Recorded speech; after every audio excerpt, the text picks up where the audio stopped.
BJP media நேயர்கள் அனைவருக்கும் வணக்கம். நான் உங்கள் சேகர். தமிழர், தமிழினம், தமிழன்னு சொன்னாலே உண்மையிலேயே ஒரிஜினல் தமிழனுக்கு எங்கேருந்து வீரம் வரும்னு தெரியாது, எங்கேருந்து ரோசை வரும்னு தெரியாது, எங்கேருந்து கொடை எது வேணாலும் கொடுத்துருவோம் அப்படிங்கிற அந்த யாராவது ஒருத்தன் கஷ்டப்பட்டுக்கிட்டு இருந்தாங்கன்னா உண்மையான ஒரிஜினல் தமிழர்கள் அவன் கஷ்டப்படுறத அவங்களால பார்க்க முடியாது. அப்படியாப்பட்ட ஒரு எந்த இனத்துக்குமே இல்லாத ஒரு தனி குணம் தமிழர்களுக்கு இருக்குது. உண்மையாக ஒரிஜினல். ஏன்னா எங்கே இயற்கையால் மக்கள் பாதிக்கப்பட்டாலும் சரி, அங்கே முதல்ல கொடுத்து உதவுறது யாருன்னா தமிழர்களாக தான் இருப்பாங்க. அதிகமாக எல்லாரும் கொடுத்துருப்பாங்க, ஆனால் அதை விட ஒருபடி மேலே தமிழர்களை தான் நம்ம கொடுத்துருப்போம். அந்த மாதிரி ஒரு தமிழ் இனம் நம்ம இனம். அது மட்டும் இல்லை, எவனாவது சண்டைக்கு நம்மகிட்ட வந்தான்னா அவனை விரட்டுறதோ இது பண்ணுறதோ யாருன்னு கேட்டால் அதுவும் நம்ம தமிழ் இனம்தான். அப்படியாப்பட்ட ஒரு தமிழ் இனம் இன்றைக்கி ஒரு டிஎம்கே ஆட்சியில் எவ்வளவு நம்மளை கேவலமாக, நம்ம சகோதரிகளை எவ்வளோ கேவலமாக பேசுகிறாங்க. பொன்முடின்னு ஒரு அமைச்சர் முன்னாள் அமைச்சர் இருந்தார். பேருந்துலலாம் நீங்கள் ஓசிக்கு தானே பயணப்படும். ஓசி என்னமோ இவங்க அப்பா வீட்டு சொத்தை எடுத்து நம்ம சகோதரிகளுக்கு கொடுக்குற மாதிரி ஓசி. ஏன்னா நீ தானே உன் அப்பா வீட்டு சொத்தை எடுத்து பசை வாங்கி விட்டு டீசலில் போட்டு உன் அப்பா வீட்டு பணத்தில் தானே இவங்களை நீ ஃப்ரீயாக அனுப்பி விட்ற. என் சகோதரிகளை பார்த்து ஓசி. இப்போ நேற்று ஒரு அமைச்சர் பேசியிருக்கிறான் தேனியில், மகாராஜனா ஒரு எம்எல்ஏ, நீங்கள் ஓசியாக பயணம் செய்யுங்க, இவங்க இப்போ ஆம்பளைகளெல்லாம் மதிக்காதீங்க, உங்கள் இஷ்டத்துக்கு ஓசியில் பயணம் ஊர் ஊராக சுற்றுங்க. இது என்னையே ஓன் பொன் பிள்ளை இப்படி ஊர் ஊராக சுற்ற சொல்லாமல் பார்ப்போம். அது என்ன ஓசி என்ன ஓசி? உங்கள் அப்பா வீட்டு பணத்துலேயே அவங்க போகிறாங்க, இல்லை உன் அப்பா வீட்டு பஸ்ஸை வாங்கி விட்டு அதில் ஃப்ரீயாக போக சொல்கிறியா? நீ என் தாய் குளத்தில் நீ என்ன நினச்சிக்கிட்டு இருக்க? நீ என் தாய் குளத்தை ஃப்ரீயாக அனுப்பி விட்டுட்டு எங்ககிட்ட அதோட கட்டணத்தை வாங்கிக்கிட்டு இருக்கிற. ஒரு 2 ரூபா பயணத்தை ஃப்ரீயாக விட்டுட்டு எங்ககிட்ட இருந்து நீ 2000 ரூபாயை பறிச்சுக்கிற. என்ன அப்போ நீ யாரோட வரி பணத்தில் அவங்களுக்கு ஃப்ரீயாக கொடுக்குற? இந்த டிஎம்கே அரசாங்கம் இன்னொருத்தர் சொல்லியிருக்கான், தாமோ அம்பரசம்னு ஒரு அமைச்சர், ஒரு 1000 ரூபாயை வச்சு தான் இவன் குடும்பமே வாழலாம்.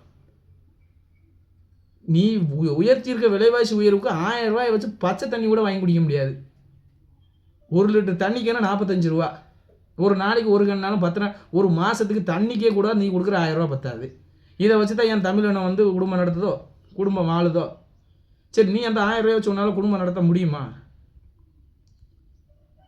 எப்போ பாரு இந்த பேருக தமிழர்களை பற்றியும் தமிழ் கலாச்சாரத்தை பற்றியும் ஒரு கேவலமாக பேசுகிறதே இந்த டிஎம்கே காரனுக்கும் காங்கிரஸ்காரனுக்கும் ஒரு வேலையாகி போயிடுச்சு.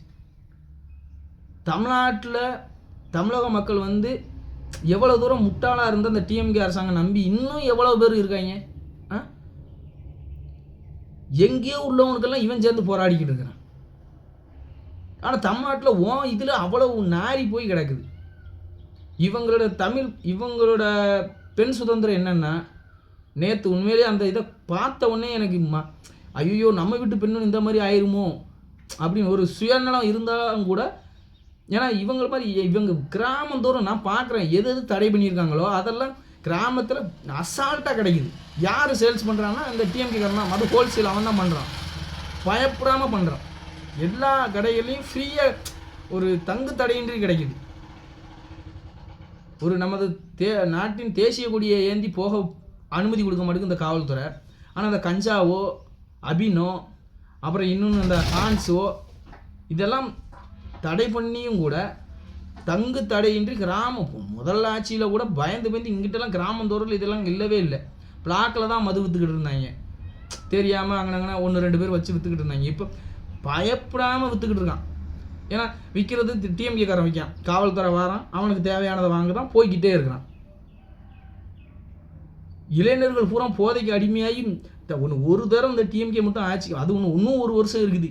இந்த வருஷத்துக்குள்ளே நம்ம இளைஞர்கள்லாம் குடிச்சிட்டாங்கன்னா படுத்து கிடக்கும் போது பார்க்கும்போது பயமாக இருக்குது. ஐயோ நம்ம தமிழ்நாடு எந்த லெவலுக்கு போய்கிட்டு இருக்கு இந்த டிஎம்கே ஆட்சியால் அப்படின்னு எல்லாருக்குமே தெரியும். அவரவர கிராமத்தில் போய் நீங்கள் பாருங்கள், இந்த ஹான்ஸ்னு ஒன்று சொல்லுவாங்கல்ல, அது தடை பண்ணனா ஒரு இது, ஆனால் எல்லா கிராமத்துலேயும் தங்கு தடையின்றி கிடைக்குது. அப்போ நம்ம எந்த லெவலில் இந்த ஆட்சி நடந்துக்கிட்டு இருக்குன்னு பாருங்கள். கொலை கொள்ளை பெண்களுக்கு எதிரான குற்றங்கள் நாளுக்கு நாள் அதிகரிச்சுக்கிட்டே தான் இருக்குது.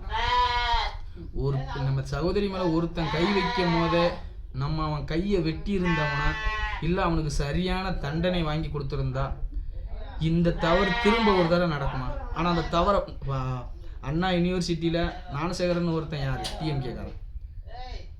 அரக்கோணத்தில் ஒருத்தன் பெண்களுக்கு எதிரான குற்றங்கள் பண்ணாங்க, அவன் யார்? டிஎம்கேக்காரன். தெய்வ செயலில் ஒருத்தன் பெண்களுக்கு எதிரான குற்றம் பண்ணாங்க, அவன் யார்? டிஎம்கேக்காரன். ஈசிஆரில் ஒரு காரில் முன்னால் போய்கிட்டு இருந்த ஒரு 4 லேடிஸாக இருக்காங்கன்னு சொல்லி அவனை ஈசிஆர் ரோட்டில் இது பண்ணி போய் அவங்கள டார்ச்சர் பண்ணது யார்? டிஎம்கேக்காரன். அண்ணா நகரில் ஒரு மனநலம் பாதிக்கப்பட்ட சகோதரியை ஒரு 7 பேர் சேர்ந்து பாலியல் வன்கொடுமை செஞ்சாங்களா, அது யார்? டிஎம்கேக்காரன். இப்போ அரக்கணும் பண்ணுறதெல்லாம் டிஎம்கேக்காரன். அடுத்து மதுவை பாருங்கள், எந்த ஆட்சியிலையுமே இல்லாத அளவுக்கு கள்ளச்சாராயம் தலைவிரிச்சு ஆடிக்கிட்டு இருக்குது.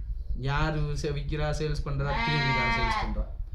கள்ளக்குறிச்சியில் ஒரு 69 பேர் மரணம், மரக்காணத்தில் 22 பேர் செத்த. அப்பமே அவனுக்கு சரியான தண்டனை கொடுத்துருந்தா கள்ளக்குறிச்சியில் ஒருத்தன் தைரியமாக அப்படி கள்ளச்சாராயம் காய்ச்சி 69 பேர் செத்துருப்பாங்களா? 69 பேர் செத்துட்டாங்க. இன்னும் எவ்வளோ பேர் உடல்நிலை பாதிக்கப்பட்டு எவ்வளோ பேர் குடும்பம் குட்டி இழந்துக்கிட்டு நிற்கிறாங்க. ஏன்னா இவனுக்கு ஆட்சி பண்ணி இவனோட ஒரே நோக்கம் காசு சம்பாதிக்கணும், மக்களை ஏமாற்றி காசு சம்பாதிக்கணும். போதைப் பொருள் டிஎம்கே ஆட்சியில் இவங்க ஆட்சியில் மாதிரி எந்த ஆட்சியிலையும் இந்த மாதிரி ஒரு கேடு கெட்ட ஒரு ஆட்சி யாருமே பார்த்துருக்க முடியாது. ஏன்னா இவருக்கு தமிழ்நாட்டில் என்ன, இந்த முதல்வருக்கு தமிழ்நாட்டில் என்ன நடக்குதுன்னே தெரியல. பெண் சுதந்திரம் இவங்களோட பெண் சுதந்திரம் என்ன தெரியுமா? திண்டுக்கல்ல நேற்று ஒரு பெண்ணு காலையிலேயே ஃபுல் போதையில் பஸ் ஸ்டாண்டுக்குள்ளே அப்படி படுத்து கிடக்கு போதையில். அதை பார்க்கும் போதெல்லாம் அவ்வளோ வருத்தமாக இருக்குது. எப்படா காதிலே இவங்களுக்கு சரக்கு கிடச்சிச்சின்னு சமூக வலைதளங்களெல்லாம் இருக்குது. இந்த முதல்வர் இதை பார்க்காம என்ன செஞ்சார்? இந்த முதல்வர் கரெக்டாக இருந்திருந்தா மரக்கணத்தில் 22 பேர் சாகும் போதே இனி கள்ளச்சாராயம் காய்ச்சினவனுக்கு தூக்குதாம்னு அவனுக்கு சரியான தண்டனை கொடுத்துருந்தா மரக்கணத்தில் 22 பேரோட நிப்பாட்டிருக்கலாம். கள்ளக்குறிச்சியில் எதுக்கு 69 பேர் சாகும்? இப்போமே விற்கிறான் டிஎம்கேக்காரன். அதை தட்டி கேட்டால் ஒரு பாரதிய ஜனதா கட்சிக்காரனை வெட்டி கொண்டுட்டாங்க. அப்போ எந்த லெவலுக்கு இந்த லட்சணமான இந்த டிஎம்கே ஆட்சி நடக்குதுன்னு பாருங்கள். இன்னும் சொன்னால் சொல்லிக்கிட்டே போகலாம். தமிழர்களை இந்த 1000 ரூபாயை வச்சு தான் தமிழக குடும்பமே நடத்துதான்னு ஒருத்தன் சொல்கிறான். ஒருத்தன் என்ன சொல்கிறான்? ஓசி பஸ்ஸு அப்படிங்க. ஓசி பஸ்ஸில் எப்படி குடும்பத்தை எப்படி நடத்தணுமா? பெண்கள் பூரா பயணம் செஞ்சுக்கிட்டு, ஏன்னா ஓசி தானே, நீங்கள் வாட்டில் சுற்றிக்கிட்டே இருங்க, ஆண்கள் சமையல் பண்ணட்டும். இவங்களோட சுதந்திரம் என்ன? பெண்கள் இப்படி குடிச்சிட்டு ஒரு சகோதரி படுத்து கிடந்த மாதிரியே குடிச்சிட்டு படுத்து கிடக்கணும். எவன் கூட நாள் ஊர் சுற்றணும். நீ குடும்பமாக இருந்துடாத, குடும்பமாகவே நீ இருக்கக்கூடாது. குடும்பமாக இருந்துட்டா டிஎம்கே குடும்பமாக இருக்கிறவன் எவனும் டிஎம்கே ஓட்டு போட மாட்டான். உண்மையிலே நல்ல குடும்பத்தில் உள்ளவன் எவனும் டிஎம்கேக்கு ஓட்டே போட மாட்டான். டிஎம்கேக்கும் ஓட்டு போட மாட்டான், அந்த கூட்டணி கட்சிகளுக்கும் ஓட்டு போட மாட்டான். இவங்க தான் கொள்கைன்னு பேசுவான். என்ன கொள்கைனா இவங்களோட கொள்கை? டிஎம்கே, காங்கிரஸ், விசிகே இவங்களோட கொள்கை என்னன்னா தீவிரவாதம் பண்ணணும், அப்புறாணி மக்களை குண்டு போட்டு கொல்லணும். எவன் குண்டு போட்டு கொள்ளுதானோ அவனை இவங்க அப்படி அரவணைச்சுக்குறாங்க. உங்களுக்கு நாங்கள் இருக்கோம். உடனே 1-2 பேர் செய்கிற தவறுக்காக ஒட்டுமொத்த மதத்தையும் எப்படி சொல்லுவோம்? அந்த 1-2 தவறு செய்கிறவனை தான் பிடிக்க போத்தா நீ விட மாட்டேங்கிய. அந்த 1-2 பேர் அந்த 4 பேத்துக்குள்ளே உள்ளே ஊந்துக்கிறதா. அப்போ அந்த 4 பேத்துக்குள்ளே உள்ளே பூந்தவனா அந்த வீட்டுக்குள்ளே போய் தானே தூக்க வேண்டியது இருக்குது. அப்போ உடனே என்ன சொல்கிறது? அல்ல ஐயோ இங்கே பாரு இவன் இப்படி செஞ்சுட்டான், ஐயோ இங்கே பாரு இப்படி என்னையா நீங்கள் யார்? என்னோட அன்பு தமிழ் சொந்தங்களே, நம்ம யோசிச்சு பார்க்க வேண்டாமா? நான் தப்பு பண்ணுறேன், நான் தப்பு பண்ணிட்டு ஒரு வீட்டுக்குள்ளே ஒழிஞ்சுக்கிட்டேன். அந்த வீட்டுக்காரன் எதுக்கு என்ன ஒழிய விடுதான்? நீ தப்பு பண்ணிட்டு வந்திருக்க. தப்பு பண்ணிட்டு வந்தவன் இந்த வீட்டுக்குள்ளே வந்தாலும் என்ன கேலியாக்க மாட்டானான்னு கழுத்தை பிடிச்சி வெளியே தள்ளிட்டா. காவல்துறையோ ஏதோ எதுக்கு அவன் வீட்டுக்குள்ளே எதுக்கு போகுது? நீ தப்பு பண்ணவனுக்கு அடைக்கலம் கொடுக்க போய்த்தானா அங்கே போய் தேடுதான். உடனே இங்கே பாரு என் வீட்டுக்குள்ளே வந்துட்டான், அதை செஞ்சுட்டான்னா தீவிரவாத செயல் பண்ணுதான். ஒரு ஏரியாக்குள்ளே போய் ஒளிஞ்சிருக்கான், அந்த ஏரியாக்குள்ளே போய் பிடிக்க போனால் ஏரியாக்குள்ளே வரக்கூடாதுன்னா எப்படி? அப்போ அவனை எப்படி பிடிக்கிறது? அது அப்புறம் கேட்டால் இவங்களை வச்சு இந்த தீவிரவாத செயல்கள் செஞ்சால் அரவணைச்சு காப்பாற்றுறது யாருன்னா டிஎம்கே, விடுதலை சிறுத்தைகள் கட்சி, திருமாவளவன், காங்கிரஸ், இந்த கம்யூனிஸ்ட்டு, இவனுக்கெல்லாம் இந்த தீவிரவாத செயல் செய்யணும். போதைப் பொருள் கடத்தினா, போதைப் பொருள் இவனை கடத்தினா அப்புறம் யார் கடத்தினா? சாபர் சாதிக்குன்னு ஒருத்தன் 1500 ரூபாய்க்கு உலகம் ஃபுல்லாக சப்ளை பண்ணிக்கிட்டு இருக்கான், கிராமந்தோறும் பண்ணிக்கிட்டு இருக்கான். அவன் யார்? டிஎம்கேக்காரன். போதைப் பொருள் கடத்துகிற அத்தனை பேரும் டிஎம்கேக்காரனாக தான் இருக்கான். தயவு செஞ்சு என் அன்பு தமிழ் சொந்தங்களே, என் அருமை உறவுகளே, உங்களுக்கு யார் நல்லவன் கெட்டவங்கன்னு பாருங்கள். பெண்களுக்கு எதிரான குற்றங்கள் இவங்க ஆட்சியில் மாதிரி எதுலையாவது ஒன்று நடந்திருக்குதா? நம்மளோட மத கலவரத்தை தூண்டி விடுறதுக்காகவே ஜூன் 22 முருக பக்தர்கள் முன்னாடி இவன் மாட்டுக்கு சைலண்டாக இருந்தா அது பாட்டில் முருக பக்தர் அவங்க வருஷத்தில் 1000 லட்சம் கோடி பேர் மாலை போட்டு போகிறாங்க. எங்கேயாவது மத கலவரம் நடக்குதா? அது மாதிரி ஒரு முருக பக்தர்களை 6 படை வீடு ஒரு இடத்துல வச்சு அதை வழிபட போகிறாங்க. இதில் உங்களுக்கு என்ன பிரச்சனை? எப்படி மத கலவரம் வரும்? ஒரு தீவிரவாதிக்கு பாதுகாப்பு கொடுத்து ஊர்வலம் நடத்தின அதில் மத கலவரம் ஏற்படலை. இதில் எப்படி ஒரு சாமி கும்பிட்டு போகிற இடத்துல எப்படி மத கலவரம் ஏற்படும்? இதை இவன் தூண்டி விடுதான். அனைத்து தமிழ் சொந்தங்களும் கொஞ்சம் யோசிச்சு பார்க்கணும். அவன் பாட்டில் இவன் சைலண்டாக இருந்தால் அவன் பாட்டில் நடத்திட்டு அவன் பாட்டில் போக போகிறான். இதில் என்ன இருக்குது? ஐயோ இவங்க அவன் அப்போ அந்த ஆப்போசிட் மதத்துக்காரனா தூண்டி விடுறது வேலை. அப்போ அவன் ஐயோ நம்ம இது எதுவும் இந்த தூண்டி விடுற வேலையைத்தான் திமுகவும் விடுதலை சிறுத்தைகள் கட்சி, அப்புறம் அந்த திருமாவரம் வேல்முருகன், திருமுருகன் காந்தி, அந்த திருமுருகன் காந்தி இவங்கெல்லாம் இந்த வேலையை தான் பார்த்துக்கிட்டு இருக்காங்க.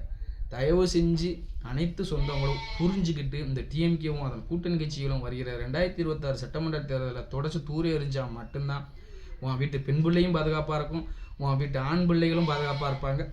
இல்லைனா அடுத்த ஒரு தடவை அவங்ககிட்ட ஆட்சியை கொடுத்தனா உண்மையிலேயே தமிழ்நாடு சுடுகாடு ஆயிரும். அதில் எந்த மாற்று கருத்தும் இருக்காது. தயவு செஞ்சு அனைவருக்கும் ஒரு பொறுப்பு இருக்கணும். நம்ம தமிழ்நாடு நம்ம உலகத்துக்கே வீரத்தையும் விவேகத்தையும் எல்லாத்தையும் சொல்லிக் கொடுத்த ஒரு இனம் நம்ம தமிழினம். நம்ம தமிழினம் இந்த திராவிடம்னு சொல்லி நம்மளை நம்மளை கட்டமைச்சுக்கிட்டு இருக்காங்க. அதுலேருந்து வெளியே வரணும்னு உங்களை பணிவன்போடு கேட்டுக்கொள்கிறேன். நன்றி, வணக்கம். பாரத் மாதா கி ஜெய்.